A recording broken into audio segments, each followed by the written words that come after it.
안녕하세요. 김진 목사입니다. 오늘은 디모데전서 6장의 말씀으로 함께 은혜 나누기 원합니다. 바울 사도는 오늘 본문 6장에서 그리스도인의 물질적 소유에 관해 어떠한 태도를 가져야 하는지 말씀합니다. 먼저 거짓 교사들에 대해 말합니다.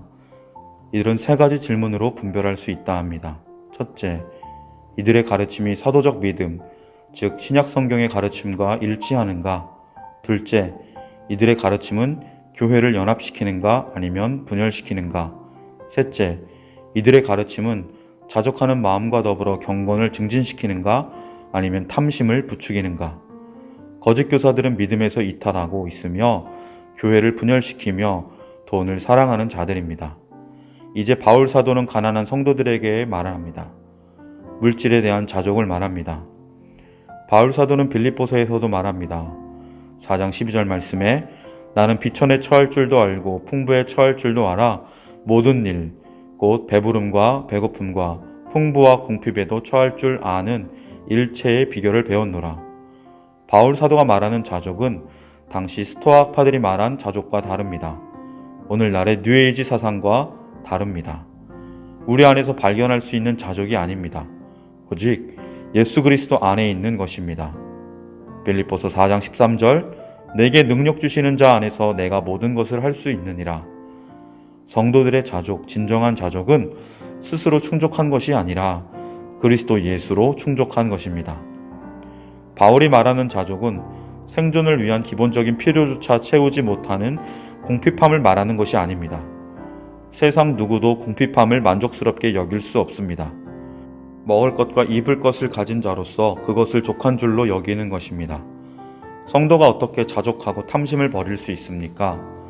우리가 세상에 아무것도 가지고 온 것이 없음에 아무것도 가지고 가지 못한다 말씀합니다. 욥기에서도 내가 모태에서 적신이 나왔사온즉 또한 적신이 그리로 돌아갈지라 말합니다. 이 땅에서의 소유라는 측면에서 볼 때 우리들의 들어옴과 나감은 같습니다. 지상에서의 삶은 두 알몸 사이에 존재하는 짧은 순례길입니다. 결국 소유란 시간과 함께하는 여행에서 지니는 짐에 불과합니다. 이 땅의 것은 영원한 것이 아닙니다. 우리는 다만 이 땅 나그네의 여행길, 천국 향한 순례길에 먹을 것, 입을 것이 있으면 됩니다. 예수님은 우리에게 무엇을 먹을까, 무엇을 입을까 염려하지 말라 하셨습니다. 왜냐하면 하늘에 계신 우리 아버지께서 그것들을 우리에게 주실 것이기 때문입니다. 여기 입을 것이라는 말은 스케파스마, 덮는 것이라는 의미로 주로 의복을 가리키지만 거처를 의미하기도 합니다. 의식주, 우리의 필요를 하나님께서 채워주십니다. 그런데 이것이 전부라는 것은 아닙니다. 바울은 성도들에게 허락된 최대치를 말하는 것이 아니라 자족에 필요한 최소한의 것을 말하고 있는 것입니다. 바울은 17절 말씀에 하나님이 우리에게 모든 것을 후히 주사 누리게 하신다 말씀합니다. 바울 사도는 금욕을 권장하는 것이 아닙니다. 물질주의 맘모니즘, 탐욕을 버리고 자족할 줄 알아야 한다는 것입니다. 9절로 10절 말씀에 가난한 자들 중 탐심으로 가득 찬 사람들에 대해 말합니다. 이들은 부하려는 자들이고 돈을 사랑하는 마음에 따라 움직이는 자들입니다. 잠언 30장 7절로 8절에 내가 두 가지 일을 주께 구하였사오니 내가 죽기 전에 내게 거절하지 마옵소서. 곧 헛된 것과 거짓말을 내게서 멀리 하옵시며 나를 가난하게도 마옵시고 부하게도 마옵시고 오직 필요한 양식으로 나를 먹이시옵소서. 우리는 생활에 꼭 필요한 것을 달라고 기도해야 합니다. 예수님은 우리에게 탐심을 물리치라 말씀하시고 사람의 생명이 그 소유에 넉넉한 데 있지 않다 말씀합니다. 쇼펜하우어는 금은 바닷물과 같다. 그것을 마시면 마실수록 더 목마르게 될 것이다 라고 말했습니다. 바울 사도는 가난한 자들에게 가난을 받아들이고 만족하도록 마치 마르크스가 종교는 인민의 아편이라고 했던 의도로 가르치는 것이 아닙니다. 부의 반대에서 가난을 옹호하고 있는 것이 아닙니다. 우상숭배인 탐심의 반대에서 자족, 예수 그리스도 안의 자족을 말하는 것입니다. 바울 사도는 이제 17절로 19절 말씀에 부유한 그리스도인들에 대해 말합니다.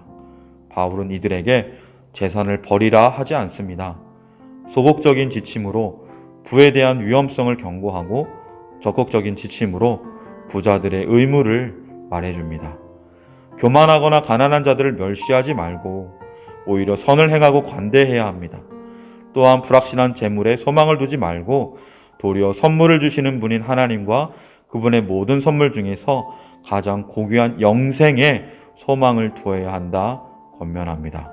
사랑하는 성도 여러분, 우리는 물질적 소유를 집착하는 것에 반대하여 검소한 생활 방식을, 금욕주의, 물질적 소유를 거부하는 것에 반대하여 하나님의 창조를, 탐심, 더 많이 소유하고자 하는 욕심에 반대하여 우리가 이미 갖고 있는 것으로 인한 자족을, 이기심, 자신을 위하여 재화를 축적하는 것에 반대하여 하나님을 본받는 관대함을 따르는 진실한 그리스도인 예수님의 참된 제자 되시길 주님의 이름으로 간절히 축원합니다. 기도드리겠습니다. 사랑의 하나님 아버지, 이 땅에 살면서 주신 풍성한 은혜에 감사드립니다. 이 모든 것은 하나님의 것임을 압니다. 우리는 다만 청지기로서 나만을 위해서가 아니라 형제를, 이웃을, 교회를 사랑하는 일에, 섬기는 일에 사용하는 지혜와 균형, 넉넉함을 주시옵소서. 오직 하나님의 영광을 드러내는 소유와 소비가 되게 하여 주옵소서. 감사드리며 예수님의 이름으로 간절히 기도드립니다. 아멘.